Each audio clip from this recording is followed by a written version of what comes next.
So friends, आज मैं बहुत ही इंटरेस्टिंग टॉपिक पे बात करने जा रहा हूँ। ठीक है, जनरली ये टॉपिक हमारी इंडियन सोसाइटी में कम डिस्कस होता है और लोग चाहते भी हैं कि कम डिस्कस हो। ठीक है, बट शायद हम ये भूल जाते हैं कि हमारा पास्ट क्या रहा है। ठीक है, जैसे हमारे पास्ट के बारे में अगर मैं बात करूँ तो हमने पास्ट में क्या क्या झेला है, क्योंकि ये माइंडसेट हमारे दिमाग में नहीं था। That is hard power, power projection. हम लोगों को हमेशा से बचपन से सिखाया गया है कि आप शांत रहिए, किसी से लड़ाई नहीं करना, किसी को उल्टा नहीं बोलना, किसी से झगड़ा नहीं करना, एकदम प्यार से बात करना है, एकदम हॉस्पिटेबल रहना है, वगैरह वगैरह। ये बहुत अच्छी बात है वैसे तो, क्योंकि इससे एक अच्छा इंसान बनता है। मगर आप ये भी समझेंगे कि हमें सिर्फ एक अच्छा इंसान ही नहीं बनना है, हमें एक ताकतवर इंसान भी बनना है। हमें एक ऐसा इंसान भी बनना है जिसे कोई हार्म ना कर सके।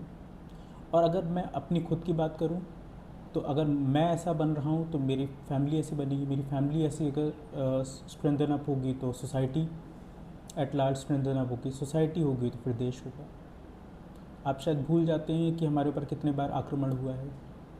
मुगल्स ने किया, उसके बाद में अफगान्स ने किया, उसके बाद में ब्रिटिशर्स ने किया, पोर्चुगीज़ ने किया। ठीक है, यूएस अलग अलग तरीके से हमारे पर आक्रमण करता रहता है। ठीक है, वो डायरेक्ट वॉर नहीं करता है, बट बहुत सारे उनके पास में अलग तरीके हैं। ठीक है, अगर हम हमेशा पैसिव थिंकिंग रखेंगे तो how will we produce warriors, warriors in all the field. सिर्फ और सिर्फ वॉरियर मतलब लड़ना नहीं होता है। वॉरियर, चाहे आप साइबर टेक्नोलॉजी के बारे में बात कर लीजिए, चाहे आप स्पेस रिसर्च के बारे में बात कर लीजिए, चाहे आप डिफेंस रिसर्च के बारे में बात कर लीजिए। अगर हम एग्रेसिव थिंकर नहीं होंगे तो कैसे कैसे अपने आप को और अपने देश को प्रोटेक्ट करेंगे। क्योंकि इस चीज़ को हमने देखा है कि पहले हम लोग एकदम पैसिव थिंकर्स थे, भगवान राम को हम फॉलो करते थे, बट हम लोग ना हमेशा उस एस्पेक्ट को फॉलो करते हैं जो फॉलो करना ईजी होता है। भगवान राम के को फॉलो करेंगे तो हम बोलेंगे कि हाँ, त्याग करना चाहिए, उसके बाद में जो मिले उसमें संतोष कर लेना चाहिए, उसके बाद में कभी भी अपने हक के लिए लड़ना नहीं चाहिए। ठीक है, हम ये बात नहीं करेंगे कि भगवान राम ने कितनी बार युद्ध लड़ा है। रावण जैसे इंसान से उन्होंने, रावण जैसे ओपोनेंट से उन्होंने युद्ध लड़ा है, किस मैसिव स्केल पे युद्ध लड़ा है, हम इसकी बात नहीं करते। जबकि उसमें एक समय पे तो उन ऐसा हो गया था कि लक्ष्मण की मृत्यु होने वाली थी, फिर भी उन्होंने लड़ा कि नहीं, युद्ध लड़ना ज़रूरी है। हम ये भूल क्यों जाते हैं। महाभारत में हम बात करते हैं कि हमने स्ट्रगल्स, इवन मैंने अपने पिछले वीडियोस में भी बात किया था कि पांडवों ने कितना स्ट्रगल देखा, वगैरह वगैरह। मगर एक चीज़ मैंने उसमें भी बताई थी कि उन्होंने भी फाइनली युद्ध लड़ा। और अगर युद्ध लड़ने के लिए वो तैयार नहीं होते, या फिर उन्होंने अपने अंदर वो कैपेबिलिटीज़ डेवलप नहीं की होती, सब कुछ लूज़ कर जाते वो, एंड में मरते सबके सब। बट उन्होंने जब तक ज़रूरी नहीं था तब तक नहीं लड़े, पर जब लड़े हैं तो ऐसे लड़े हैं कि उन्होंने ये नहीं देखा कौन उनके सामने खड़ा है, उन्होंने सिर्फ और सिर्फ युद्ध लड़ा है और उसी से वो जीते हैं। तो भगवान भी हमें बता रहे हैं कि जहाँ पे जिस चीज़ की ज़रूरत है वहाँ पे वो चीज़ करना ज़रूरी है। और हमें अपने बच्चों को, हमें अपने आने वाली जनरेशन को इस चीज़ के लिए ट्रेन करना पड़ेगा कि आपके साथ में कोई भी फ्रेंडली नहीं रहेगा, आपके साथ कोई भी आपका सामने से उपकार करने आपके लिए ऊपर नहीं आने वाला है। आपको अपनी लाइफ के बैटल्स खुद लड़ने पड़ेंगे। और इन दैट केस, जब आप अपनी बैटल्स लड़ पाओगे तो आपकी फैमिली वाले आपको देखेंगे तो वो अपनी बैटल्स लड़ पाएंगे खुद, एट लार्ज सोसाइटी, फिर देश।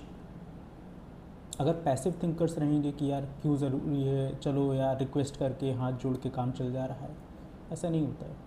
हमने रिक्वेस्ट करने का भी नतीजा बहुत बार देखा है।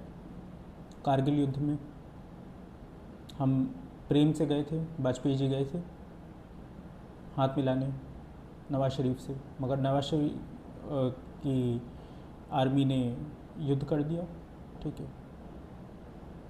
और उसके चक्कर में इनिशियली हमें बहुत डैमेजेस हुए थे। बाद में हम युद्ध जीते वो अलग बात है, मगर हमें इनिशियली तो डैमेज हुआ ना।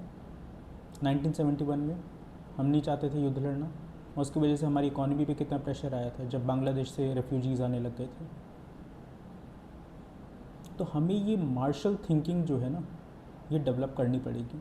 आपको मैं बताता हूँ, एक छोटी सी कंट्री है इंग्लैंड, बहुत छोटी सी कंट्री, फॉर दैट मैटर आप चलो ब्रिटिश का जो साम्राज्य था उनको मान लीजिए, वो भी बहुत बड़ा नहीं था, बट दुनिया के उन्होंने टुकड़े कर दिए, पेपर पे बैठ बैठ के नक्शे बना दिए उन्होंने, सिर्फ और सिर्फ अपनी मार्शल थिंकिंग की वजह से।